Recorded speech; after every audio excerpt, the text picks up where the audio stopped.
El día de hoy, con la ayuda del Señor, vamos a considerar la formación religiosa de nuestros hijos. La formación religiosa de nuestros hijos. Para nosotros no hay duda, hermanos, de que esta creciente cultura progresista, o que algunos llaman progre, proviene del gran humo que sale del pozo del abismo, que oscurece la luz de la verdad y la razón misma.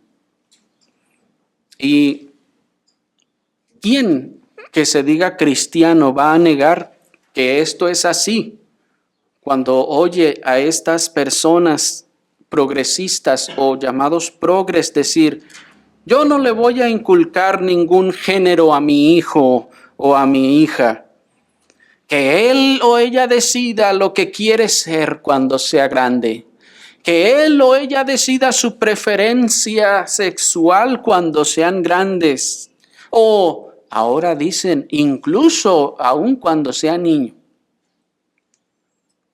¿Quién que se diga cristiano va a negar, hermanos, que estas ideologías no provienen del pozo del abismo? Y ciertamente, cuando ellos dicen estas cosas, que según ellos van a dejar a sus hijos en libertad para que cuando crezcan escojan el género que ellos quieran, ellos evidentemente tratan de decir que su hijo o su hija escoja toda clase de perversión, excepto que escoja ser hombre o ser mujer, porque si escoge ser hombre o ser mujer, entonces allí seguramente no es lo que no se van a quedar conformes ni tranquilos. No es a lo que se refieren cuando dicen esas cosas, sino que cuando dicen esas cosas están diciendo que él escoja toda la perversión que él quiera. Pero esta oscura y densa maldad que procede del pozo del abismo no se limita a ese tema, sino que también se traslada en una forma más sutil al ámbito religioso. Y entonces les oímos a estas personas decir: yo no voy a inculcarle ninguna religión a mi hijo o a mi hija, que cuando él crezca decida la religión que quiere seguir. Yo no le voy a inculcar nada. No, él va a ser libre y cuando él crezca, que él escoja lo que él quiera. Incluso si no quiere escoger nada, que no escoja nada. Será libre. Yo no le voy a imponer ninguna religión, dicen ahora estos progresistas. Pero estas afirmaciones, hermanos, sin duda parten de un corazón que está apartado de Dios.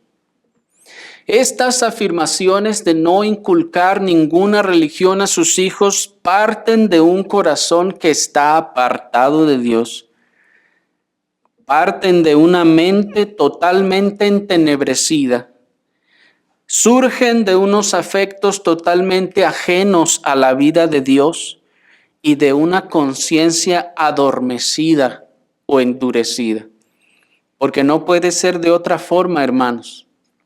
Todo aquel que dice: yo no le voy a enseñar ni le voy a inculcar ninguna religión a mis hijos, sino que cuando ellos crezcan escojan lo que quieran, esos pensamientos no salen de otro lugar que de un corazón que se ha apartado de Dios. Para él no hay Dios, para una mente que está totalmente entenebrecida respecto a la luz de la palabra de Dios y unos afectos que están totalmente ajenos a Dios.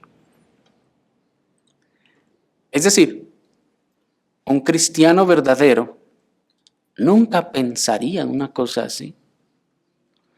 Un cristiano verdadero nunca se le ocurriría, le pasaría por la mente decir: no, yo no les voy a inculcar nada, ellos que crezcan y ya ellos que escojan lo que ellos quieran. Solo un alma entenebrecida, adormecida, endurecida, alejada de Dios podría pensar una cosa así. Sin embargo, estas filosofías mundanas que salen del pozo del abismo son sutiles y son tan seductoras que por ello se representan como cabellos de mujer en el libro del Apocalipsis, son tan sutiles que incluso muchos que se dicen cristianos, secreta o sutilmente las profesan. Estas filosofías mundanas de dejar a los hijos y que luego ellos escojan, hermanos, son tan sutiles y tan seductoras que muchos que se dicen cristianos secreta, sutilmente y en una forma práctica las profesan. Y decimos en una forma práctica porque muchos no estarán de acuerdo con estas ideas, pero actuarán con respecto a estas ideas, como si tuvieran estas ideas en la mente. Muchos hoy en día, arguyendo gracia soberana, y escuchen bien, muchos arguyendo gracia soberana no imponen, entre comillas, a sus hijos ninguna cosa. Porque es Dios, dicen ellos, quien tiene que obrar esas cosas en el corazón de nuestros hijos. Y nosotros no debemos obligarlos, porque todo es gracia. Como nosotros no podemos producir nada en nuestros hijos, en el corazón de nuestros hijos, pues entonces no debemos imponerles que hagan tal o cual cosa, que se porten así o de esta otra forma, ¿no? Porque es que eso solo Dios lo puede hacer en el corazón. ¿Me están siguiendo? Pero aunque es cierto que solo la gracia soberana tiene poder y efecto en los corazones de nuestros hijos y de todos los seres humanos, debemos entonces dejarlos a su elección mientras son moldeables sobre los asuntos religiosos y de la obediencia a Dios. Ya que solo el Señor puede producir en los corazones estas cosas verdadera y poderosamente, entonces nosotros debemos dejarlos a nuestros hijos, cruzar los brazos mientras que son moldeables y decir, no, pues como yo no puedo producir nada en él o en ella, pues bueno, pues hay Dios que obre lo que tenga que obrar para que mi hijo obedezca o se comporte, se conduzca conforme a la palabra de Dios. Pero veamos lo que la Escritura nos enseña al respecto, hermanos, y acompáñenme a Génesis capítulo 18. El libro del Génesis capítulo 18. Y vamos a leer el versículo 19. Génesis capítulo 18, versículo 19. Dice la palabra del Señor.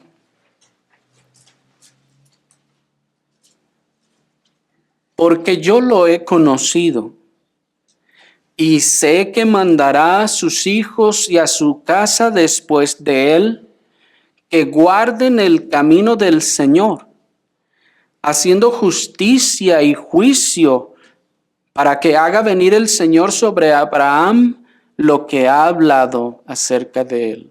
Hasta ahí. Miren a Dios hablando respecto a Abraham. Y dice el Señor, yo lo he conocido. Haberle conocido se refiere a esa relación, a esa comunión íntima de la salvación. Y dice, por tanto yo sé.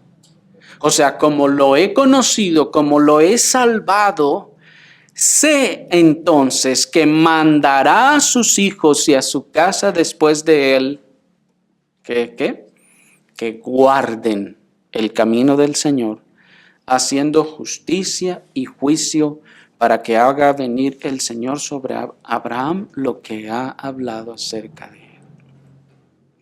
Vamos a considerar pues entonces este tema de la formación religiosa de nuestros hijos en tres partes. Primeramente vamos a considerar el deber de toda criatura. Nuestro segundo encabezado será el deber paterno. Y por último vamos a considerar el buen efecto. Pero vayamos, hermanos, a nuestro primer punto, pues tenemos una carrera larga por delante. Veamos el deber de toda criatura. Muchos hoy en día que se dicen cristianos rehúsan inculcar a sus hijos la religión y la obediencia a Dios porque son incrédulos. Y se convencen a sí mismos de que como el incrédulo es incapaz de obedecer la ley de Dios debidamente, interna y externamente, entonces, ¿para qué restringirlo? Dicen. Como mi hijo es incrédulo, mi hija es incrédula, pues entonces no va a poder obedecer la ley de Dios como Dios lo ha mandado. Como solo Dios puede hacer eso, entonces pues ¿para qué lo forzo? ¿Para qué le inculco y le restrinjo esto o aquello? Si solo lo va a hacer externamente y eso no es al final la obediencia que Dios requiere. Más bien si lo restrinjo y lo forzo, entonces voy a estar formando yo un fariseo externo que no estará obedeciendo a Dios de corazón. Entonces, ¿para qué le imponemos a esas cosas? Sin embargo, ignoran trágicamente que no es que Dios demanda obediencia solo de aquellos que pueden darla adecuadamente, interna y externamente, sino que Dios demanda obediencia de absolutamente todas sus criaturas racionales. O de otro modo, ¿por qué los juzgaría? ¿Y por qué los condenaría por no obedecer?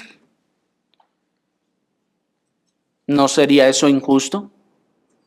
Dios demanda, pues, obediencia absolutamente de todas sus criaturas, tanto de los que pueden obedecer correctamente como de los que no pueden obedecer.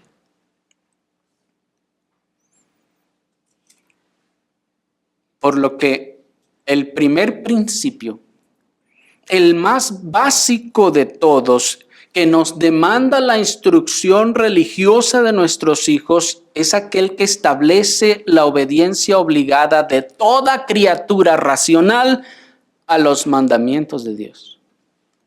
Es decir, ¿por qué debo instruir en la palabra y los caminos de Dios a mis hijos? Primeramente y de manera más básica, porque todas las criaturas racionales tienen una obediencia obligada a la ley de Dios y a los mandamientos de Dios, independientemente de si ellos puedan guardarlos perfecta o correctamente como es demandado o no.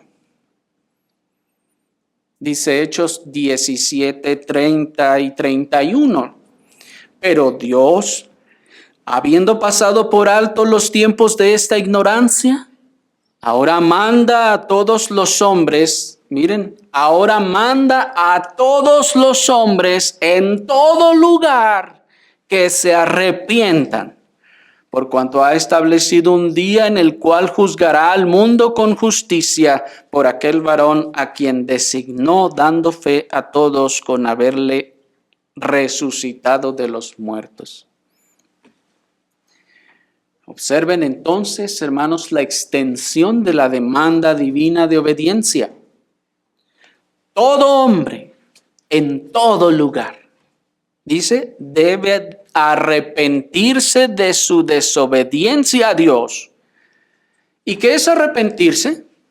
Volverse. Es decir, todo hombre y en todo lugar debe de ahora obedecer a Dios, debe de servir a Dios y debe adorarle. Es decir, debe rendirle toda la obediencia, todo el tributo, todo el servicio y toda la adoración que Dios merece. Porque Dios debe ser adorado, hermanos, aún por aquellos que no han sido salvos. Ya nos lo dice el Salmo, pueblos todos, naciones todas, Todos deben alabar al Señor.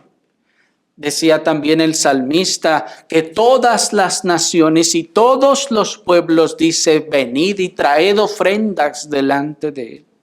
Adorad al Señor en la hermosura de la santidad. Temed delante de Él, dice, toda la tierra. O sea que no solo los cristianos deben servir, o sea que no solo los cristianos deben adorar, o sea que no solo los cristianos deben obedecer, sino toda la tierra.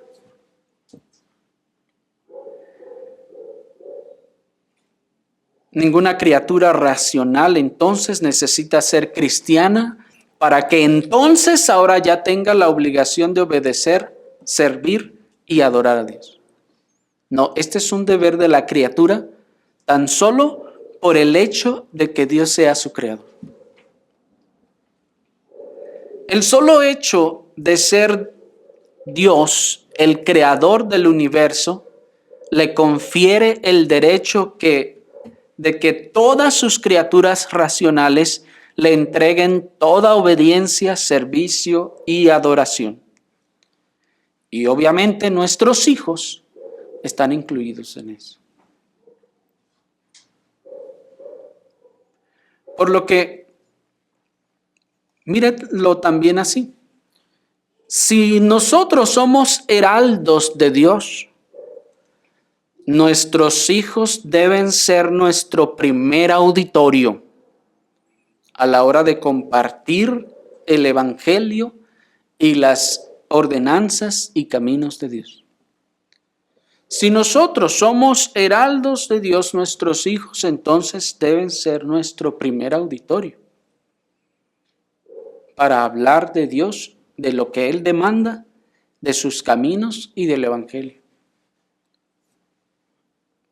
¿Cómo vamos a estar diciendo a otras personas qué manda Dios, qué demanda Dios y esperar que obedezcan, pero decir o dejar que nuestros hijos hagan lo que quieran y decir, no, pues es que no les podemos decir nada porque son incrédulos. No les podemos imponer nada porque son incrédulos. Noten, eso y eso que hoy en día dicen los progresistas de que no, yo no le voy a inculcar ninguna religión a mi hijo hasta que crezca, es en esencia lo mismo. Solo que ahora con otra forma de justificarlo. Una que parece bíblica. Y digo parece porque no lo es.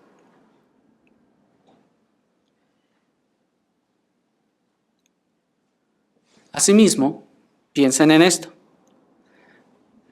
El modelo de la nación de Israel bajo el antiguo pacto fue un símbolo, ejemplo y muestra de que Dios no solo espera la obediencia y servicio y adoración de los creyentes verdaderos, sino que también lo espera de los que no hayan sido salvos y sobre todo si están entre el pueblo de Dios. Ustedes saben que la nación de Israel en el antiguo pacto es un símbolo de la iglesia en el nuevo pacto, ¿cierto? En prácticamente todas las cosas. Y en este símbolo y en este modelo, no era que Dios decía, bueno, solo los que hayan sido salvos deberán venir a traer sus ofrendas delante de mí al tabernáculo o al templo, decía así. O decía, solo los que hayan sido salvos entonces tienen la obligación de cumplir con estos rituales, de hacer estas y otras cosas, decía así el Señor. No, todos los que están allí deben cumplirlo. Pero Señor, más de la mitad no son salvos. ¿Y qué decía el Señor? Bueno, ¿no son salvos? No, pues no. Bueno, entonces a esos les vamos a dar chance de que ya hasta que lleguen a ser salvos, entonces ahora sí les pediremos y les demandaremos la obediencia que solo hasta ahora pueden cumplir. ¿Dijo así el Señor? No, hermanos, en ninguna manera. el Señor demandó, observen, la misma obediencia dentro de los que están en el pueblo, de los que son salvos y de los que no son salvos.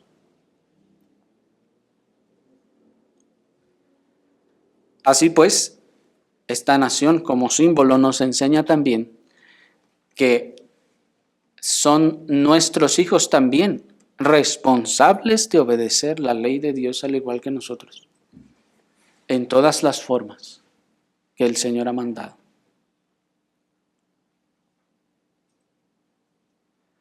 Porque pregunta, ¿acaso alguna ley moral o civil del antiguo pacto exceptuaba al hombre porque no habría sido salvo aún? ¿Cuál de todas las leyes exceptuaba al que no había sido salvo? Ninguna, hermanos. Aún incluso aquel hijo rebelde que blasfemó contra el Señor, sus padres habrían podido decir, no, pero es que mira, es que no era cristiano, por eso es que se animó a decir semejante blasfemia. No, dice el Señor, apedréenlo. ¿Se acuerdan?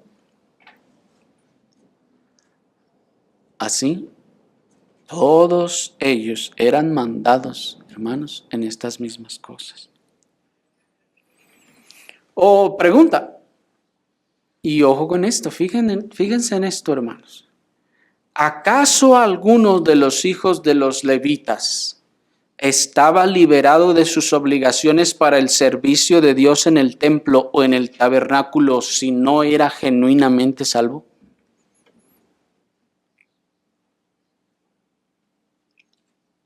¿Acaso quedaba liberado alguno de los hijos de los levitas o de los sacerdotes de cumplir su servicio en el templo o en el tabernáculo porque no fuera genuinamente salvo? Desde luego que no, hermanos. Miren allí a Nadab y Abiú. ¿Qué estaban haciendo? Estaban ejerciendo su servicio delante de Dios.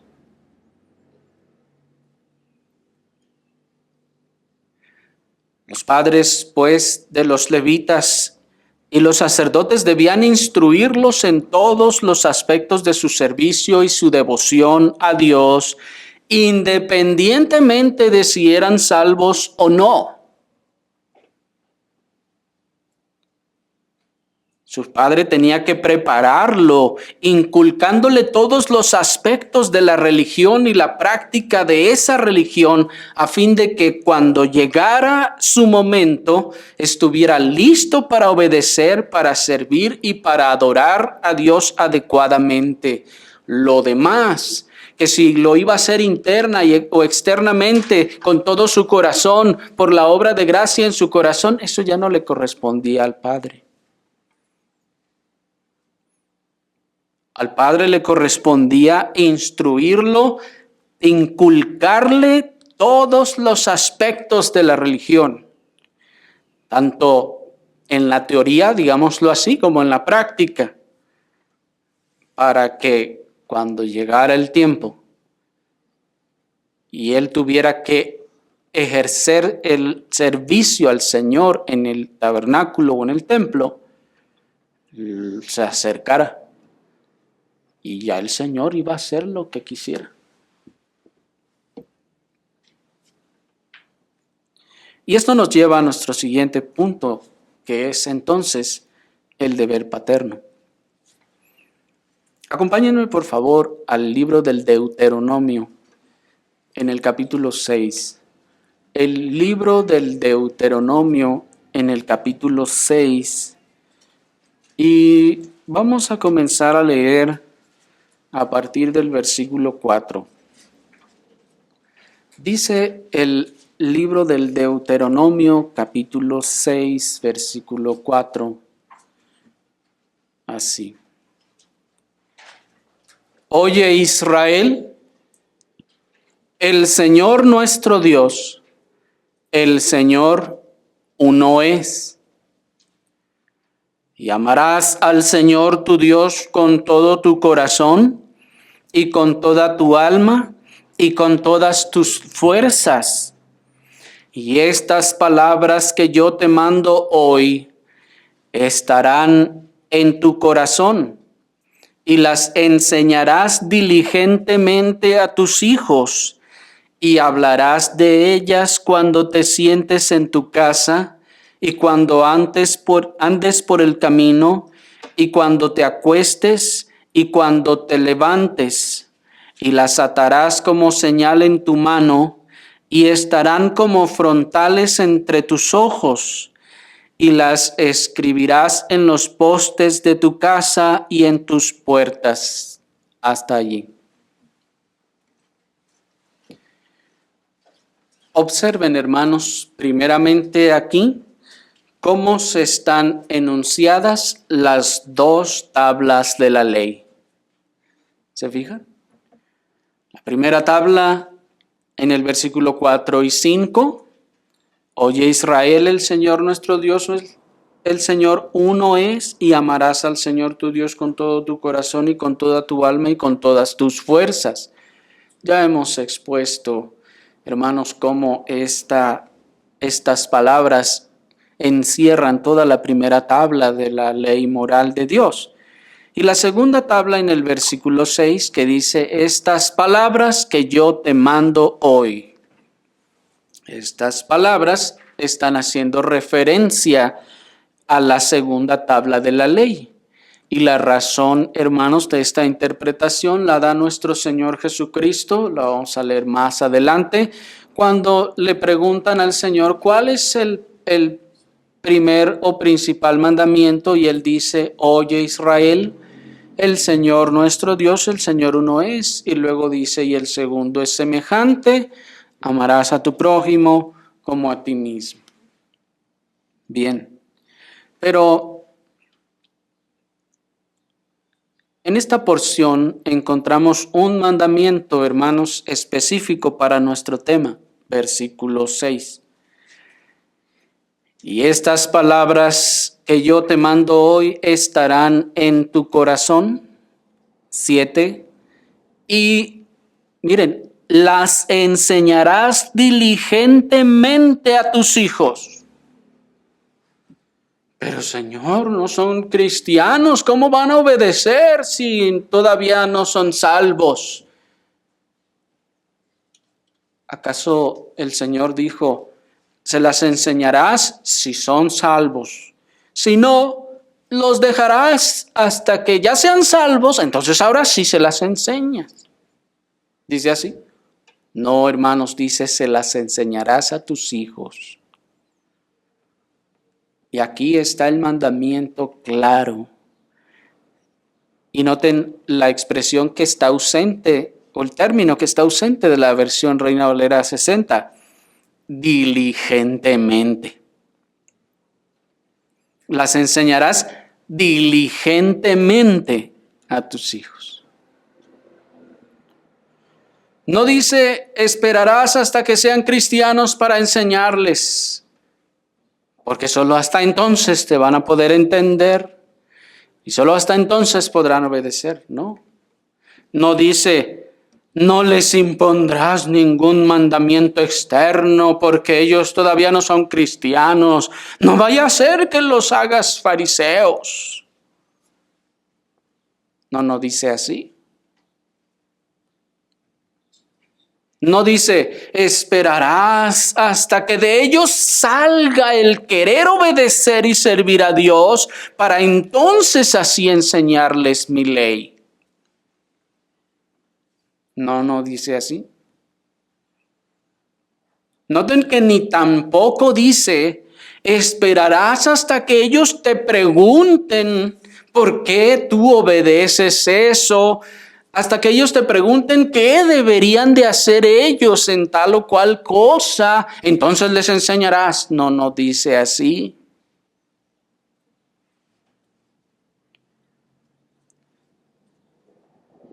Hermanos, sé que estoy siendo muy insistente en este punto. Sin embargo, hermanos, lo hago conscientemente a causa de ese pensamiento evangelical y neocalvinista también que predomina, de pensar que no debemos imponer nada a nuestros hijos, inculcarles nada, ni forzarlos, entre comillas, porque se usan muchos términos para denostar estas cosas, forzarlos a que hagan cosas que no les nace a ellos hacer.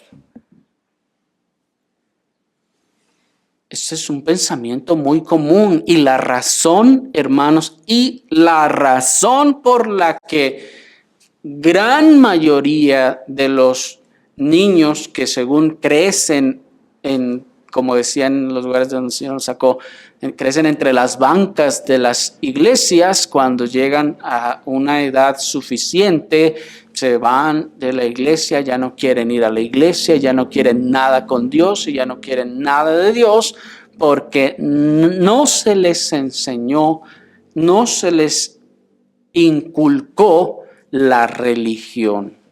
Y yo espero que ustedes ahora ya no estén tomando este término religión de manera despectiva como el mundo y el evangelicalismo y aún muchos en el neocalvinismo toman como algo negativo, como algo malo. No, hermanos, no nos estamos refiriendo con religión a la piedad con la que las personas han de buscar y obedecer a Dios. Eso es, en este sentido, una de las formas en las que podemos definir nuestro término religión como lo estamos usando ahora. Así que dice nuestro texto, enseñarás diligentemente a tus hijos. No dice el texto, los enseñarás cuando tú puedas hacerlo. Mira, si te alcanza el tiempo de todas las cosas, yo sé que tienes miles de cosas tremendamente importantes durante el día y si te alcanza el tiempo, los enseñas. No dice así.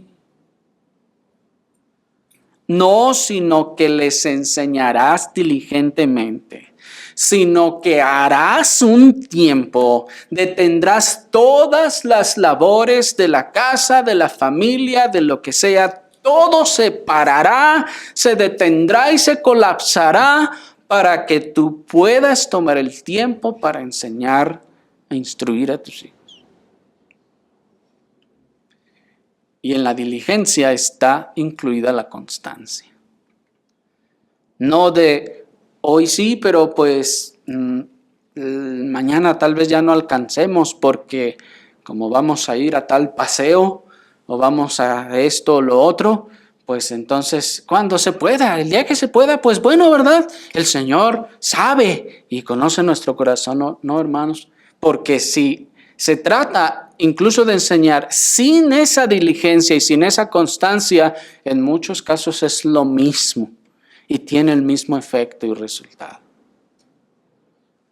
Si es hoy sí, mañana no, pasado mañana sí, el siguiente día quién sabe, y así esa inconstancia no es esta diligencia, por lo que entonces las promesas y bendiciones que veremos enseguida no están garantizadas a la inconstancia.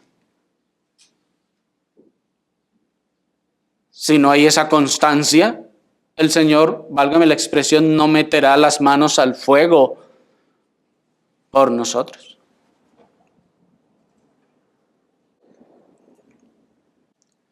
Esto es muy importante, hermanos, porque si se deja a los hijos sin instrucción religiosa, cuando ellos crezcan, no solo no tendrán religión, sino que nunca adoptarán una por sí mismos.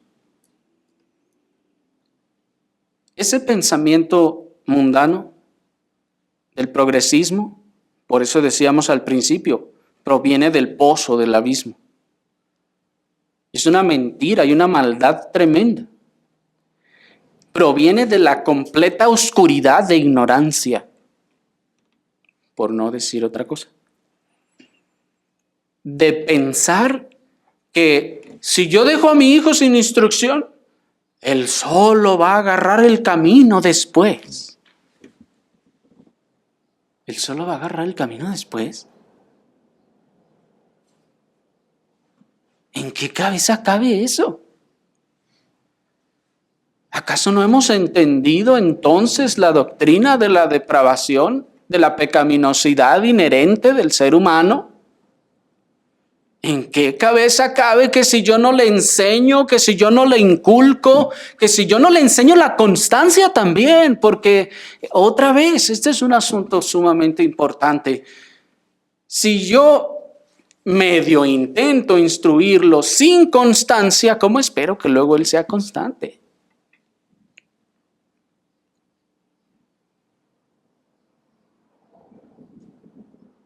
Nada más porque sí, porque voy a cruzar los dedos y ojalá, porque eso es lo que hace el mundano.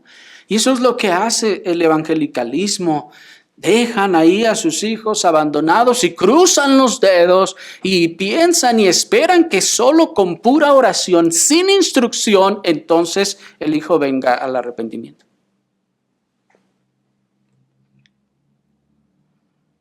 Pero dice la Escritura, ¿cómo creerán si no hay quien les predique? ¿Cómo creerán si nadie les enseña? Miren, ahí hay un principio. Así pues, los hijos que no son instruidos, cuando crecen, no tomarán la religión por sí mismos de manera natural, sino que nunca adoptarán ninguna, porque la tendencia natural del ser humano es la irreligión, y la irreligión verdadera, porque tenderá a buscar cualquier sarta de cosas espiritistas, supersticiosas, pero no una religión de obediencia, de búsqueda de Dios.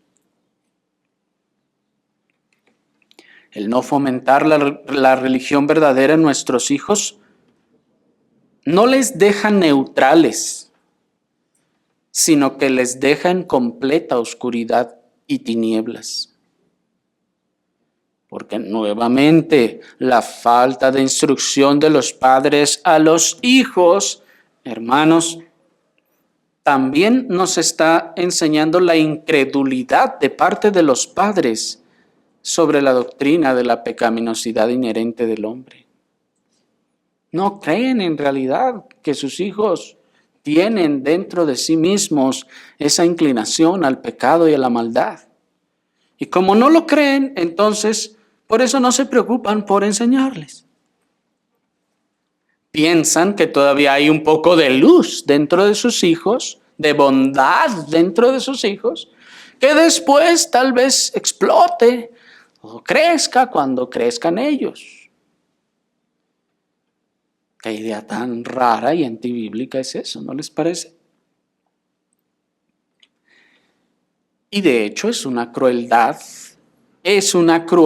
no inculcar a nuestros hijos la religión y su práctica, porque es como nunca darles vestido y alimento. El que se preocupa más por darle vestido y alimento y educación mundana a sus hijos antes que educación religiosa a sus hijos, le está mostrando dónde tiene su corazón y sus pensamientos.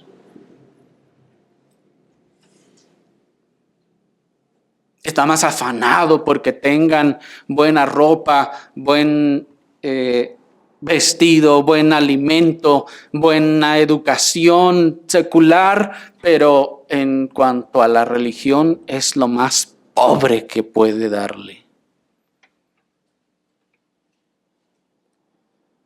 ¿Qué enseña eso del Padre? Que el Padre tiene su mente y su corazón en esta tierra y es lo único que le interesa, es lo único que le importa. ¿Me explico?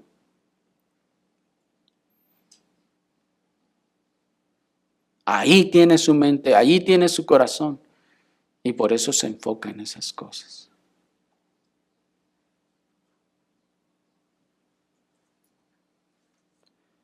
Es una crueldad, pues, no inculcar a nuestros hijos la religión y su práctica, porque es como echarlos al monte. Ya hemos dicho esto en otras ocasiones. Es como dejarlos como trogloditas a sus propios instintos y facultades corrompidas. Dejar que esa maldad inherente en el ser humano se siga desarrollando y siga creciendo y creciendo y siga alimentándose y alimentándose hasta que llegue el punto en el que ahora sí quiero enseñarle y ya no puedo. Ya no me escucha. Ya no habrá oportunidad.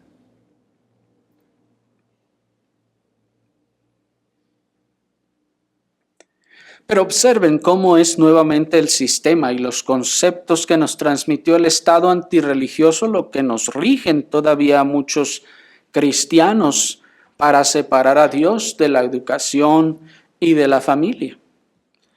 Es decir, porque crecimos en un Estado laico que nos instruyó a que todo eso, lo externo, secular, era lo más importante y que la religión era. Ahí luego vemos si nos queda tiempo.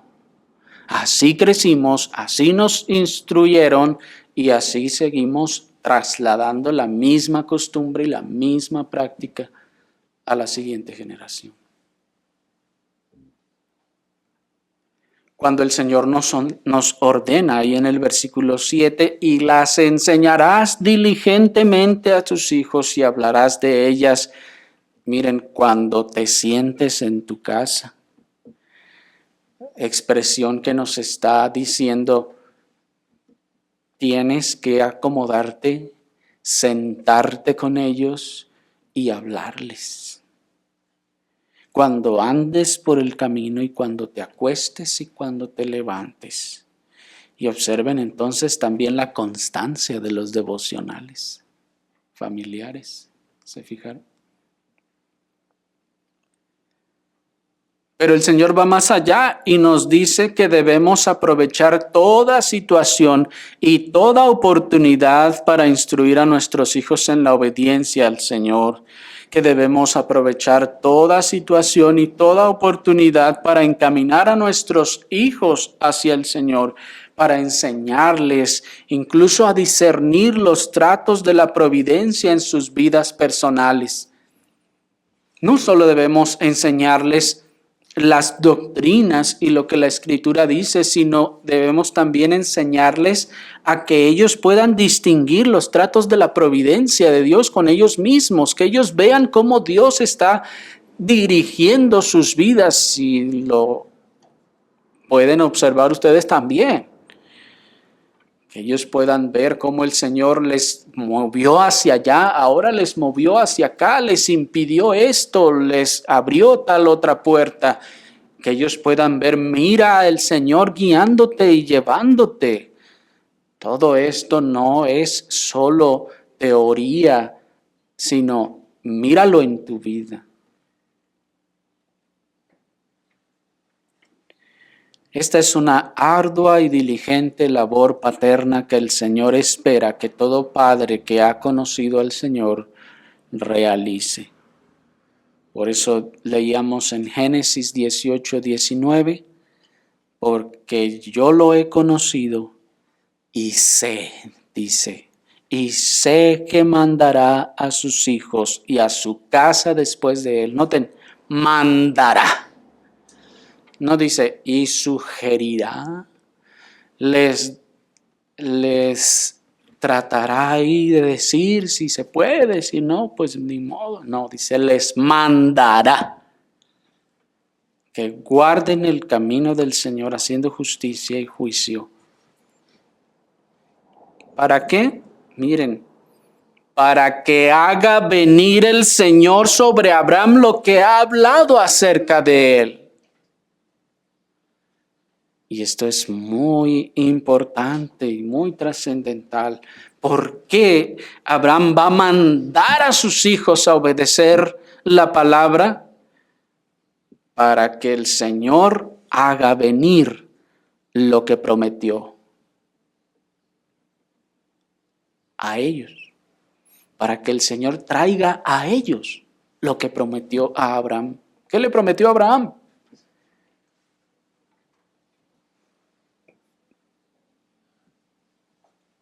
¿Se acuerdan?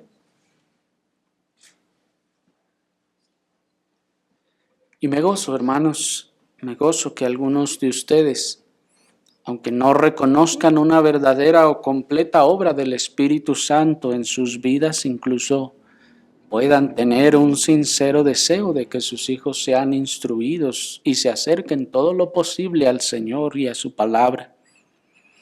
Pero noten lo que el Señor dice.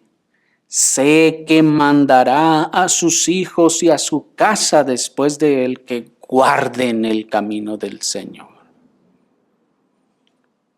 No les preguntará si quieren andar en el camino del Señor. Mira, hijo, pues la palabra dice así. ¿Quieres andar así? No, dice, tienes que andar así. Te mando que andes así. No esperará hasta que estén grandes para que ellos mismos elijan el camino del Señor. Dice, no. No dice, yo sé que Abraham les sugerirá a sus hijos que si quieren les conviene andar en el camino del Señor. No, dice, les mandará a andar en el camino del Señor. No les dejará elegir entonces cómo les gustaría vestir, ni qué oficio o profesión ejercer cuando la palabra del Señor ha determinado lo que es legítimo y lo que no. Porque una de las cosas, hermanos, que más controversia causan en el evangelicalismo y aún en el neocalvinismo hoy en día, no es la obediencia sobre robar o no robar, o la obediencia sobre mentir o no mentir. Esas cosas son generalmente aceptadas y conocidas por todos. Pero sobre los otros mandamientos y principios de la ley de Dios, como el vestir, por ejemplo. El camino del Señor nos enseña una forma de vestir y no vamos a preguntar a nuestros hijos o a nuestras hijas, ¿quieres que te haga así, que te vista así? No, el camino del Señor manda esto y así te voy a vestir. Cuando tú crezcas, si tú quieres deshacerte de todo eso en rebeldía y en rebelión y te habrás de ir de la casa, entonces pues podrás deshacerte, pero mi tarea es enseñarte y mandarte el camino del Señor. No te preguntaré entonces qué oficio o profesión quieres escoger, porque la palabra del Señor determina ciertamente esto es lo que debe de hacer el varón, esto debe hacer la mujer y esta clase de oficios y profesiones son buenos, correctos y legítimos y estas otras no lo son.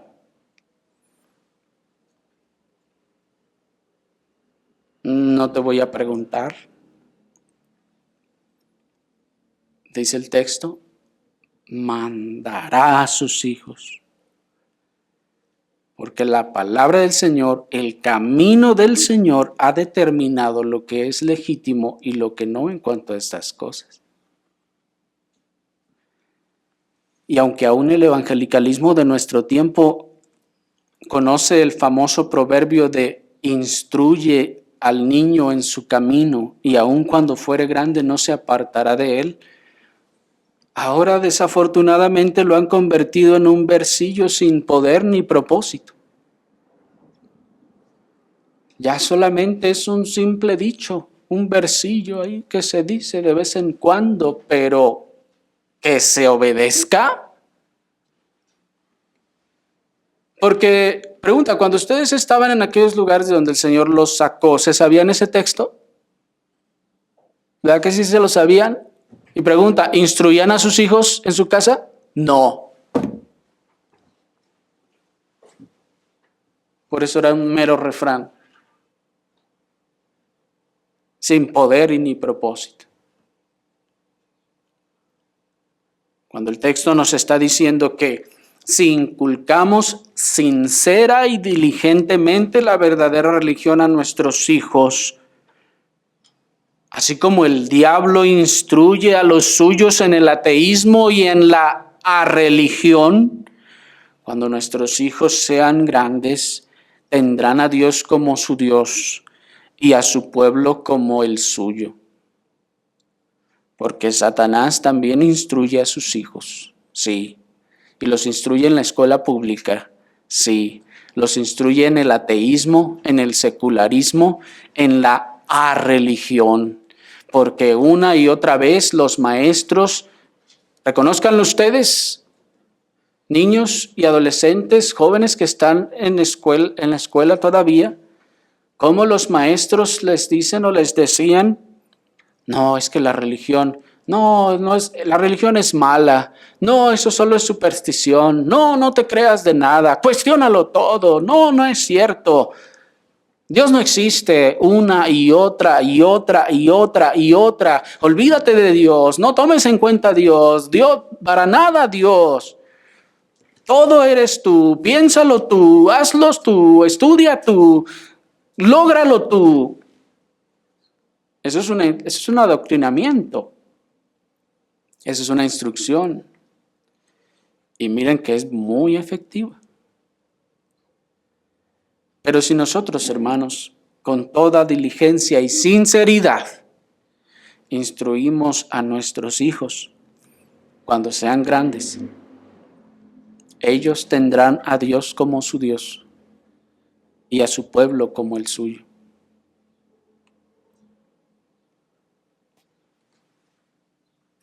De manera que nuestros hijos, por nuestra diligente y esforzada labor de enseñanza en los caminos de Dios, deben poder profesar la verdadera religión, al menos de forma externa. Nuestra tarea es esa. Ellos deben poder profesar la verdadera religión, aunque fuera de forma externa. Es decir, ellos deben poder decir, yo creo en esto, yo creo que esto es cierto y esto es verdad. Y no, pues yo voy porque me llevan. Ay, ¿y tú no eres católico o qué? Pues ni de aquí ni de allá. Qué vergüenza, ¿no les parece? Qué vergüenza. Nuestros hijos, hermanos, por nuestra diligente y esforzada labor de enseñanza en los caminos de Dios, deben poder querer sincera y voluntariamente seguir el camino del Señor.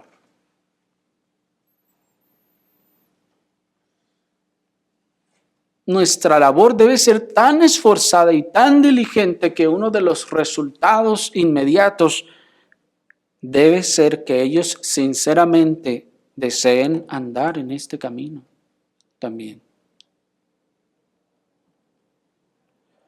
No que estén esperando el momento de zafarse del camino.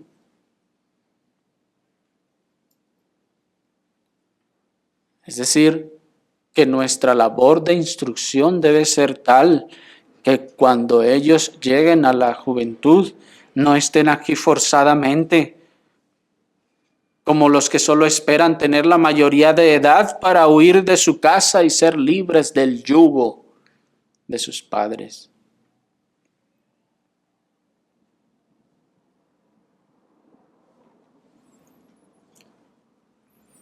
Pero, escúchenme bien, pero si tememos que si muriéramos hoy, nuestros hijos abandonarían la iglesia y con ello al Señor, entonces eso debe demostrarnos que no hemos enseñado y no hemos instruido a nuestros hijos. Si teniendo a nuestros hijos que ya pasan los 12 años y todavía tememos que si hoy muriéramos, ellos al siguiente domingo ya no se paran a la iglesia. Entonces es que no hemos hecho una instrucción diligente y esforzada.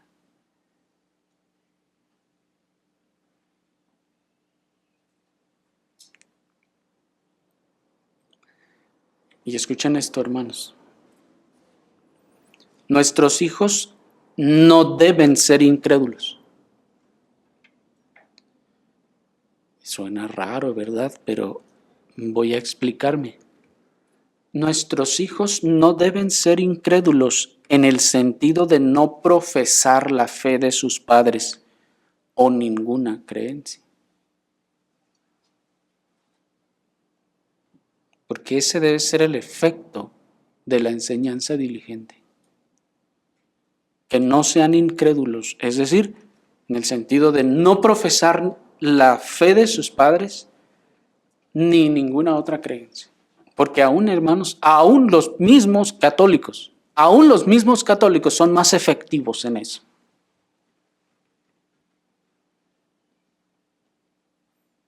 Porque todavía colonia, fraccionamiento que se construye, fraccionamiento que tiene su templo católico. ¿Por qué?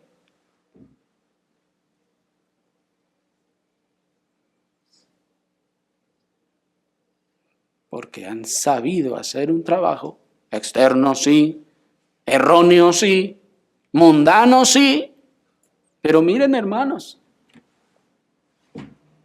ahora resulta que más efectivo que el de los cristianos.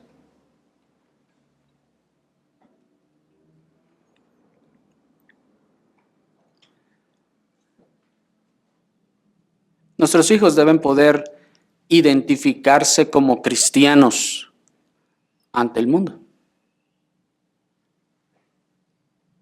Y espero me estén entendiendo este sentido, hermanos, y no después vengan a sus mentes confusiones de que es que el pastor dijo que cristianos, pero cristiano no. Entiéndanme, lo estoy diciendo en este sentido. Ellos deben poderse identificarse como cristianos ante el mundo. Aunque esto sea de forma nominal, moral y profesa. Es decir, ¿qué eres tú? ¿Musulmán? ¿Budista?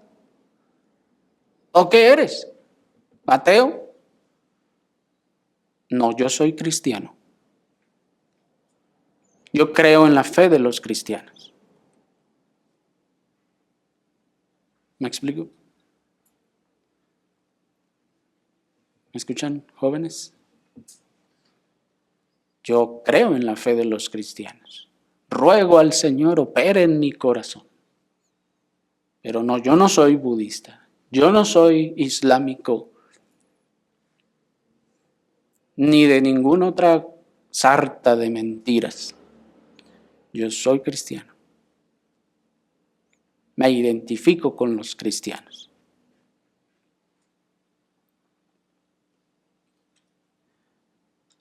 Porque pregunta, si esto no fuera así, entonces ¿cómo podrían casarse con alguien de la iglesia si ni siquiera profesan creer o estar convencidos de la doctrina que sostiene la iglesia? Porque estos jóvenes van a crecer. Y si alguien dirá, bueno, pero es que yo todavía no veo que sean genuinamente salvos. Bueno, si esto va a pasar, hermanos, y Esta situación de la que estamos hablando, hermanos, es una situación que tuvieron que tratar nuestros ancestros en la fe de las iglesias verdaderas en la época de los puritanos, por ejemplo, cuando pasaba generación tras generación y las iglesias que llegaban a durar muchos años. La Reforma y las iglesias reformadas en este país, hermanos, acaban de salir. Nosotros somos la primera generación de estas iglesias. En aquellos lugares el puritanismo, por ejemplo, duró por allí de 2, casi 3 siglos y los hijos de los cristianos crecían, llegaban a ser jóvenes y todos eran salvos en cuanto cumplían sus 20 años. No. ¿Y entonces cómo se iban a casar con los demás? Bueno, en algún modo ellos podían profesar una convicción de las doctrinas, de la fe, identificarse como cristianos en ese sentido. ¿Me explico? Profesantes, sí. Nominales, si ustedes quieren llamarle así.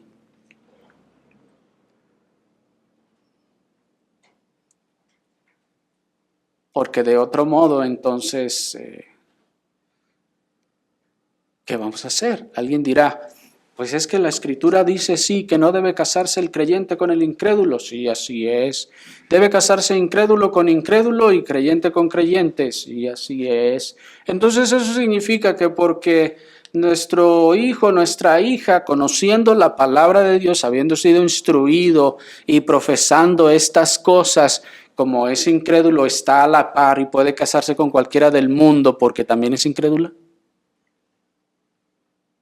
¿Se fijan que no es así, que no tiene que ver, que hay una gran diferencia, inmensa diferencia?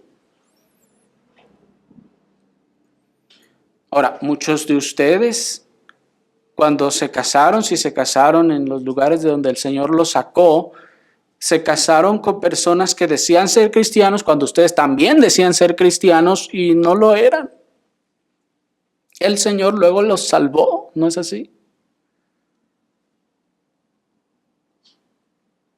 Pero eso es un asunto, hermanos, del que tal vez después podemos hablar con más calma. Pero nuestros hijos deben mostrar una diferencia, aunque sea externa, pero sincera, entre su conducta y la conducta de los impíos. Nuestros hijos deben mostrar una diferencia, aunque sea externa, entre su apariencia y la de los impíos. Nuestros hijos deben mostrar una diferencia entre su templanza y la intemperancia de los impíos. Ustedes, hijos nuestros, deben mostrar esa diferencia. Eso les hemos enseñado. Que si bien ustedes no puedan identificar en ustedes mismos una obra salvadora, genuina y poderosa, ustedes deben, por la enseñanza que conocen de la palabra, por la luz que han recibido de la Escritura, mostrar una conducta, una apariencia y una templanza distinta a las de los que están en el mundo. Porque aunque ustedes no hayan llegado a la genuina salvación, sí han sido iluminados, han sido atraídos, han sido apartados, han sido santificados para Dios. Para Dios hacer lo que Él ha determinado con ustedes en el momento que Él ha determinado. Es decir, ustedes en este sentido no son mundanos. ¿Me explico? En ese sentido ustedes no son mundanos. Igual que todos los mundanos para ir a revolcarse como todos, ¿no? Ustedes fueron apartados, ustedes fueron santificados. El Señor dijo, no, tú de aquí para acá, porque a ti te voy a instruir, dijo el Señor. Les dijo a ustedes, ¿me escuchan? A ustedes el Señor dijo, a ti te voy a instruir, a ti te voy a enseñar, a ti te voy a iluminar, porque yo voy a hacer algo.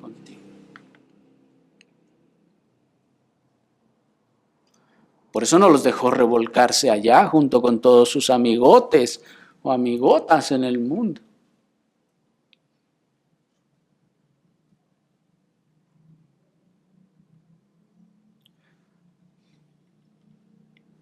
Porque esto es uno de los buenos efectos. Es uno de los buenos efectos de la sincera y diligente enseñanza de la verdadera religión a nuestros hijos.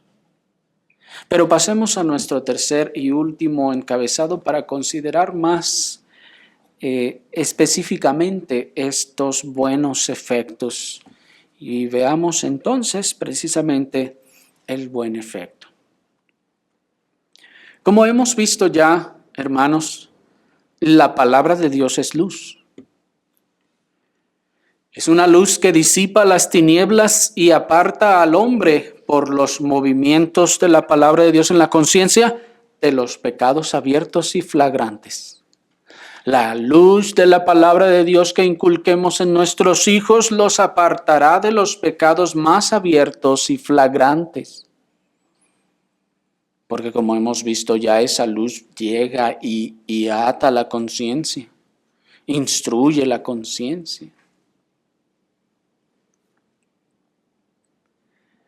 El efecto de esta palabra pone freno a muchas de las manifestaciones más flagrantes de maldad en los hombres. Y esto sin duda incluye también a nuestros hijos. Si la palabra, como hemos visto ya, hermanos, porque no es algo que ignoremos, hemos estado observando ahora también en la serie del Espíritu Santo cómo esta palabra y esta luz pone freno a la maldad de los hombres a través de las operaciones de la conciencia y la cautividad de la ley, ¿se acuerdan? Así que, aunque no es una regla que ocurrirá en todos ellos, pues algunos serán más rebeldes, el primer efecto de la enseñanza e instrucción de nuestros hijos en la verdadera religión y su práctica es que esperamos que no se verán envueltos en los peores crímenes o contados entre los más perversos de los hombres. Sí, hermanos, y aquí por eso hice la salvedad, salvo que alguno sea rebelde y en su rebeldía quiera no seguir la instrucción de la luz que recibió de sus padres por la palabra de Dios, entonces sí podrá haberse envuelto en cosas como esas. Pero si ustedes, jóvenes y niños, siguen la instrucción de la palabra del Señor enseñada por sus padres, eso producirá el efecto santo y bueno de que no se vean envueltos en los peores crímenes ni sean contados entre los perversos.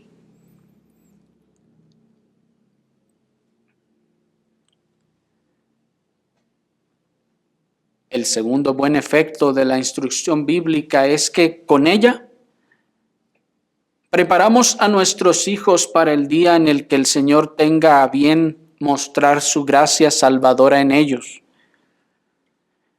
Ellos no solo no tengan tantos pecados entonces en ese momento que mortificar como los tenemos nosotros, sino que incluso estén ya habituados en la obediencia de los mandamientos de Dios, entrenados en el fiel servicio de su reino e instruidos en la verdadera adoración a Dios. Ahí hay un segundo buen efecto, hermanos. ¿Cuántos de ustedes están a tropiezo y tropiezo y tropiezo y no pueden avanzar, no pueden santificarse más, no pueden acercarse más, servir mejor, porque muchos pecados fueron alimentados y fortalecidos en su vida pasada y no ahora les cuesta trabajo mortificar? No están acostumbrados a la oración, no están acostumbrados a la lectura de la palabra, no están acostumbrados a esto porque nunca se les enseñó ni se les instruyó. El buen efecto de la instrucción bíblica es que ahora nuestros hijos estén habituados y entrenados a la obediencia de los mandamientos de Dios, entrenados en el fiel servicio al Señor e instruidos en la verdadera adoración de Dios. Ahora ellos ya saben cómo se debe y no se debe adorar a Dios. Nosotros no lo sabíamos cuando el Señor nos encontró. ¿Me explico? Nosotros no sabíamos. Y cuando el Señor nos encontró, hacíamos cada sarta de cosas que no entendíamos. Cuando el Señor los alcance a ellos, ellos ya sabrán esas cosas, ya entenderán esas cosas, ya tendrán claro todo lo que nosotros tuvimos que aprender en el camino.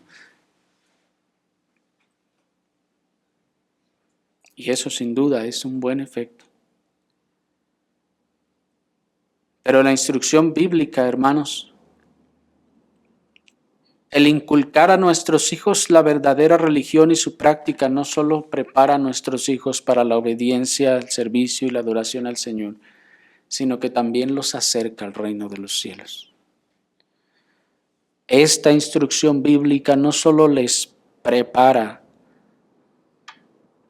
en la práctica de la verdadera religión, en la obediencia y el servicio y la adoración a Dios, de manera que ellos puedan hacer mayores cosas que nosotros.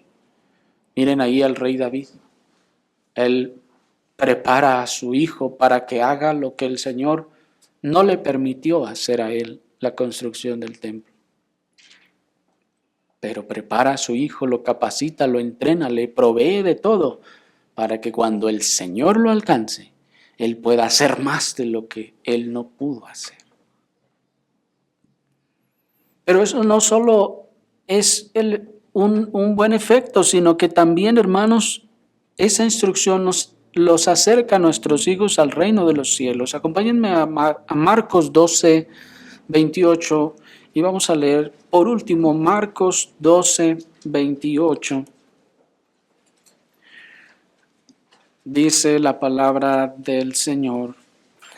Y acercándose uno de los escribas que los había oído disputar y sabía que les había respondido bien, le preguntó: ¿cuál es el primer mandamiento de todos? Jesús le respondió: el primer mandamiento de todos es: oye, Israel, el Señor nuestro Dios, el Señor uno es. Y amarás al Señor tu Dios con todo tu corazón y con toda tu alma y con toda tu mente y con todas tus fuerzas. Este es el primer mandamiento. El segundo es semejante a este: amarás a tu prójimo como a ti mismo. No hay otro mandamiento mayor que estos. Entonces el escriba le dijo: bien, maestro, verdad has dicho, porque hay un Dios y no hay otro fuera de él. Y el amarle con todo el corazón y con todo el entendimiento y con toda el alma y con todas las fuerzas, y amar al prójimo como a sí mismo, es más que todos los holocaustos y sacrificios. Y viendo Jesús que él había respondido sabiamente, le dijo: no estás lejos del reino de Dios. Y ya ninguno osaba preguntarle. Hasta ahí. Hermanos, la realidad que debemos reconocer aquí es que el escriba del que se nos habla había sido instruido, ciertamente, y había sido instruido desde niño. Había sido instruido en todo el conocimiento de la religión, los mandamientos de Dios y las doctrinas de la Escritura. Y observen cómo ese conocimiento, esa luz de la palabra de Dios que le fue instruida desde niño, no hizo otra cosa sino que acercarle al reino de Dios, ¿se fijan? Esa luz no hizo otra cosa sino acercarlo al reino de Dios. Es cierto que nosotros no podemos salvar a nuestros hijos, hermanos, pero también es cierto que nosotros podemos hacer mucho para acercarlos al que verdaderamente puede salvarlos. Es cierto que nosotros no podemos salvar a nuestros hijos, pero también es cierto que nosotros podemos hacer mucho para acercarlos al que verdaderamente puede salvarlos.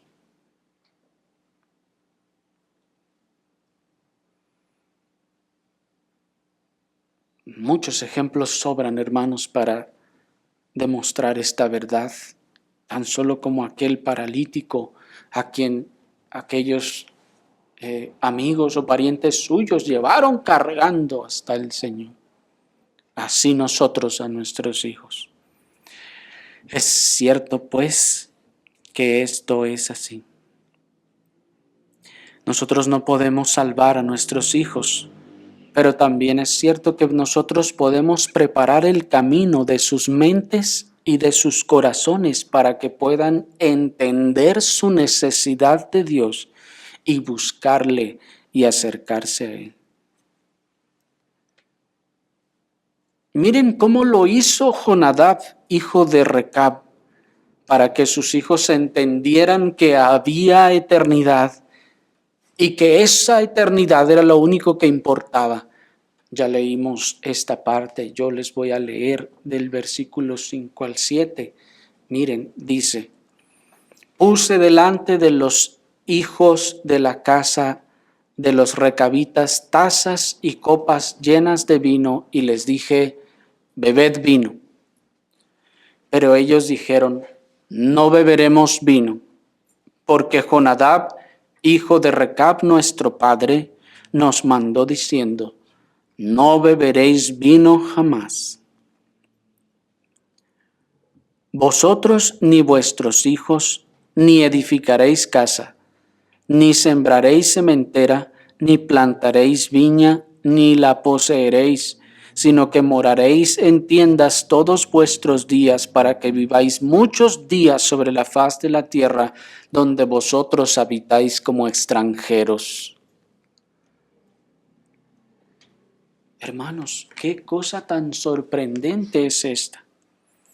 Jonadab, hijo de Recab, había mandado a sus hijos.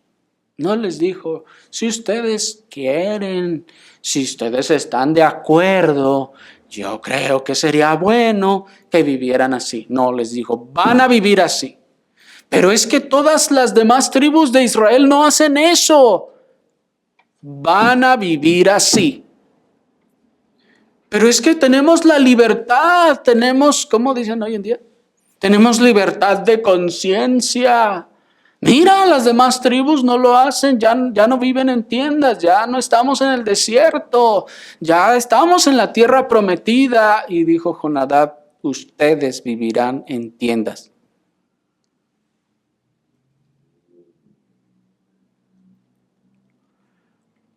Observen entonces que Jonadab no dijo: ¿cómo voy a prohibirles a mis hijos los placeres del mundo si ellos no son salvos?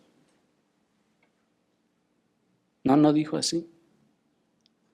Ni dijo: ¿cómo voy a prohibirles que salgan de paseo con sus amigos?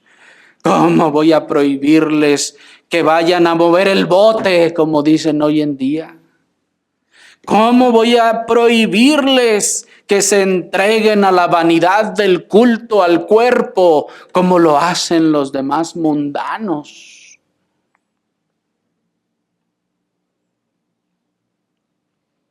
No, Jonadab no dijo así, sino que les prohibió. Y les dijo: ustedes no tomarán vino, no sembrarán viñas, ni van a sembrar huertos, ni van a construir casas, sino que van a vivir en tiendas.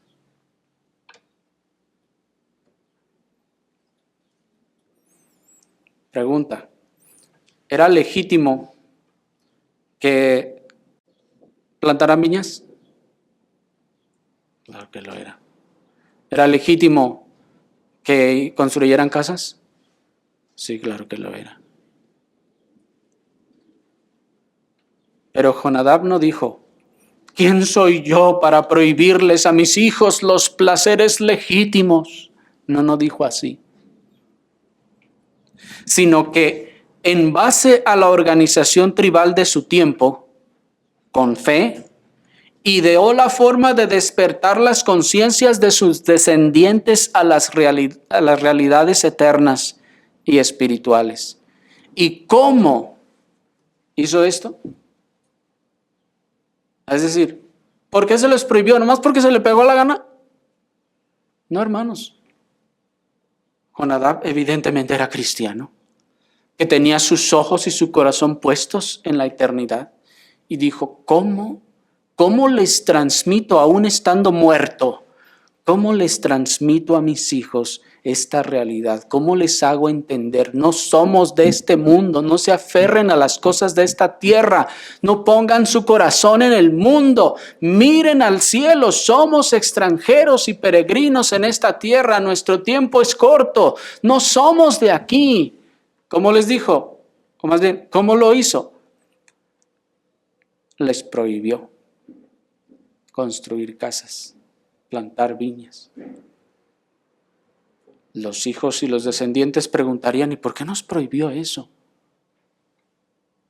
Y supongo que deberían tener la respuesta, pero si no la tendrían, ellos tendrían que llegar a la conclusión de ¿por qué no somos de aquí?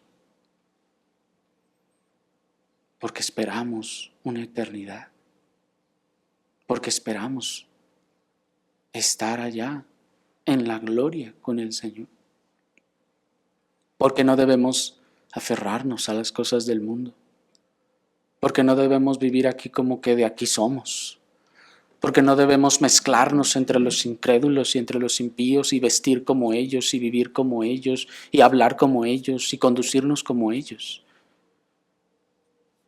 sino que no somos de aquí.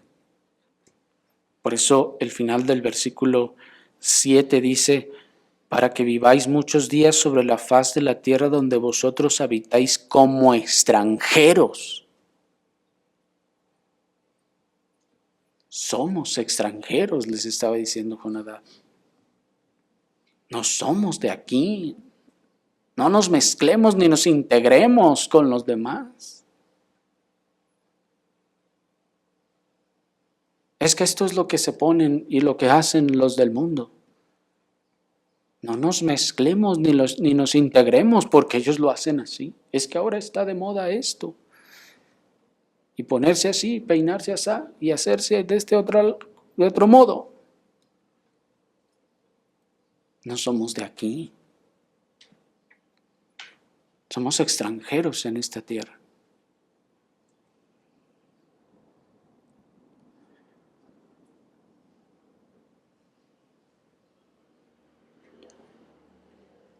¿Y qué hizo el Señor? No, te pasaste, Jonadab. Le dijo el Señor a Jeremías, dile a los hijos de Recab que su papá se pasó, que no debió prohibirles esas cosas porque sí eran legítimas.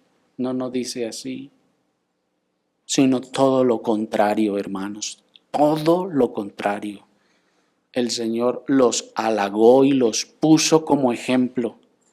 Y el Señor recompensó la obediencia de estos hijos de Jonadab y la diligencia y la fe que puso Jonadab en estos mandamientos con una de las más gloriosas promesas familiares de la Escritura.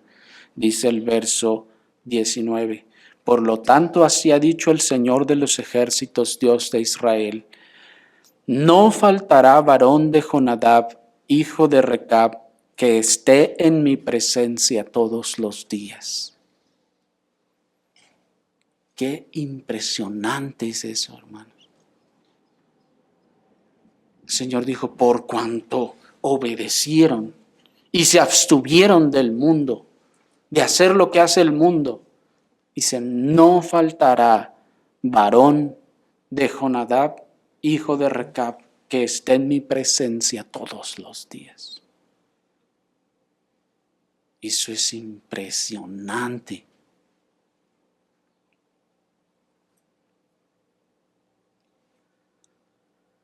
El Señor nos conceda promesas y frutos semejantes en nuestra labor. Oremos al Señor.